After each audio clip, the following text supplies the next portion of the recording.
हमने सर्वे किया, उसमें हमने देखा कि भाजपा को आरजेडी के प्रत्याशी मजबूती से लड़ रहे हैं और भाजपा को हराएंगे। तो जितने भी वोटर है, कार्यकर्ता है, सपोर्टर है, उन लोगों को घर पे मैसेज जाना चाहिए कि वीआईपी पार्टी का उद्देश्य क्या है। भारतीय जनता वीआईपी पार्टी का उद्देश्य है कि भाजपा को हराना, उनको उसी अनुकूल उनको काम करना है। भाजपा को हराने के लिए अपने वोटर को जागरूक करना, समझा के उनको हराना है। उनको ध्यान दीजिए कि भाई ये 6 महीना पहले आपके साथ कितना सीने में खंजर भोंका, आपके विधायक तोड़ लिया, आपको मंत्रिमंडल से बाहर कर दिया। ये जख्म देखिए ना, वो तो भर चुका है।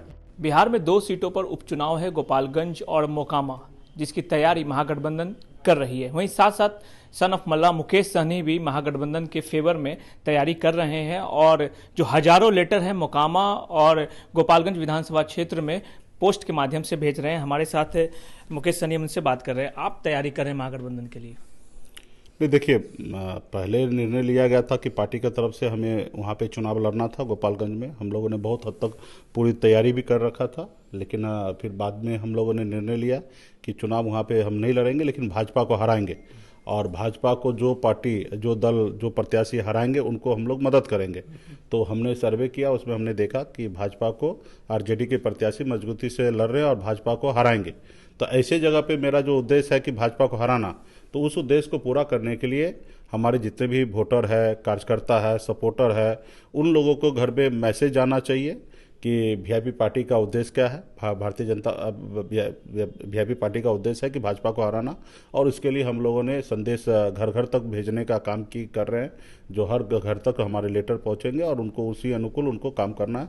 भाजपा को हराने के लिए अपने वोटर को जागरूक करना, समझा के उनको हराना है। तो इसके लिए पार्टी के पदाधिकारी सब तैयारी कर रहे हैं और भाजपा जिस तरीके से हमारे साथ किए हैं, तो वो भाजपा तो ऐसा कोई उम्मीद न रखे कि हम उनको मदद करेंगे।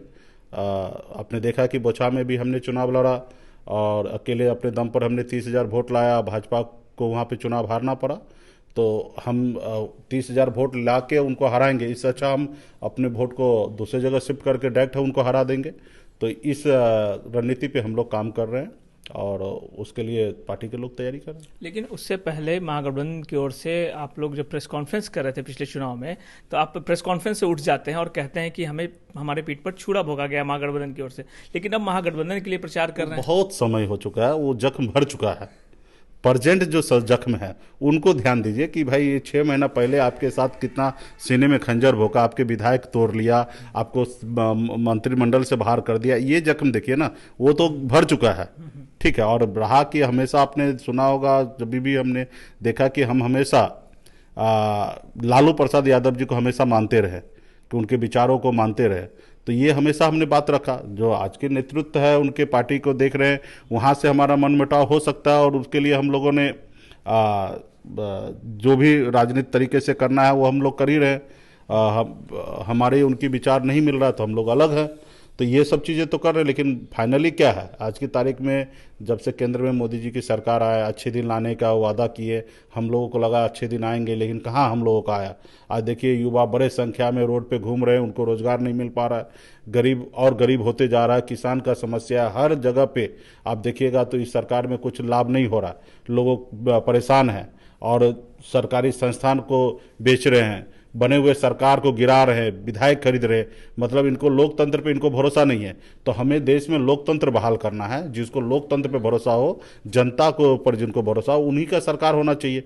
अब बताइए ना कि हमारे बिहार के जनता ने हमें विधायक को जिताया, भेजा, हम लोगों को भी सरकार में रहकर कुछ काम करना था, गरीब पिछड़ा समाज के लिए आवाज़ उठाए, इसलिए हम आज यहाँ तक पहुँचे और हमारी आवाज़ को बंद किया जा रहा। तो इसको लेके हम लोग अभी आज लड़ाई लड़ रहे, संघर्ष कर रहे और हम अपने वोटर को मैसेज देने के लिए हम ये सब कर रहे हैं। एक सवाल ये भी उठता है कि मुख्यमंत्री नीतीश कुमार जीरो टॉलरेंस की बात करते हैं, लेकिन अब वो अनंत सिंह के एरिया में जाएंगे और उनकी पत्नी के पक्ष में वोट मांगेंगे जब वो जेल में है। तो कैसे देखते हैं आप इसे? नहीं, देखिए, ये तो पहले से भी विधायक रहे हैं, अभी उनके धन पत्नी को टिकट मिला है। अब भाजपा आप देखिए तो किनको कैंडिडेट बनाए हैं, तो अभी एक पक्ष में बोलना उचित नहीं होगा।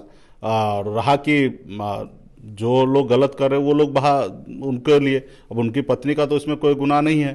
ठीक है, तो उनकी पत्नी को अगर टिकट दिया गया और वही काम भाजपा भी किए हैं, तो अभी किसी एक पे टारगेट करना उचित नहीं होगा। धन्यवाद। तो ये थे मुकेश सहनी, इन्होंने साफ तौर पे कहा कि बीजेपी ने जिस तरीके से इनके साथ खेल खेला है उसका बदला इस चुनाव में ये लेंगे। सुजीत कुमार, बिहार तक, पटना।